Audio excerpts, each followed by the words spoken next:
Husband special lunch बॉक्समध्ये आज मी बनवले झणझणीत वांगे बोंबील।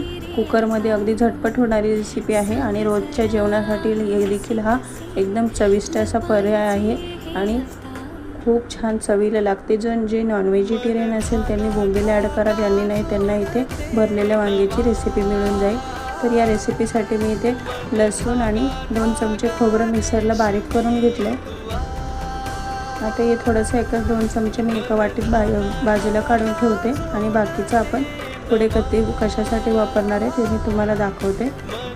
तर 2 चमचे आपण इथे लसूण आणि खोबऱ्याची पेस्ट जी आहे ती खूप महत्त्वाची आहे। त्यानंतर आता मी पाण्यामध्ये मीठ टाकून घेतलं आणि एक एक करून सगळे वांगे असे 4 फोडींमध्ये कट केले, जसे भरल्या वांग्यासाठी कट करतो तसे। त्यानंतर मी ते सगळे एक एक करून कट करून मिठाच्या पाण्यामध्ये सोडले।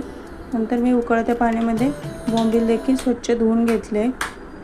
आता ते साईडला ठेवले पाण्यातून काढून। त्यानंतर इथे मी शेंगदाण्याचा कूट, आवडीनुसार मसाले, धना पावडर, हळद आणि मीठ घालून हे सगळं एकजीव केलंय। नंतर आता याचा कोरडेपणा जायसाठी तेल टाकून छान मिक्स केलं। वरतून थोडी कोथिंबीरही ॲड केली आहे।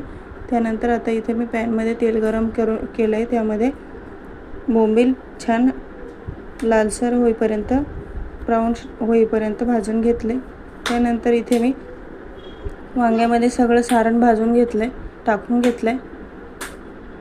आता त्यानंतर कुकरमध्ये बनवणारी ही भाजी, त्यासाठी जिरे आणि कढीपत्त्याची फोडणी घातली। आपण जे लसूण आणि खोबऱ्याचं वाटण ठेवलं होतं ते इथे घालायचं आणि चव दुप्पट होते। त्यानंतर थोडंसं लाल तिखट घातलं मी आणि नंतर हे भरलेले वांगे यामध्ये टाकले, ते देखील चमच्याने थोडे परतवून घ्यायचे। त्यानंतर यामध्ये परतलेले बोंबील टाकून घ्यायचे आणि एकसारखे हलवून घ्यायचे। त्यानंतर उरलेलं सारण यामध्ये टाकून द्यायचं।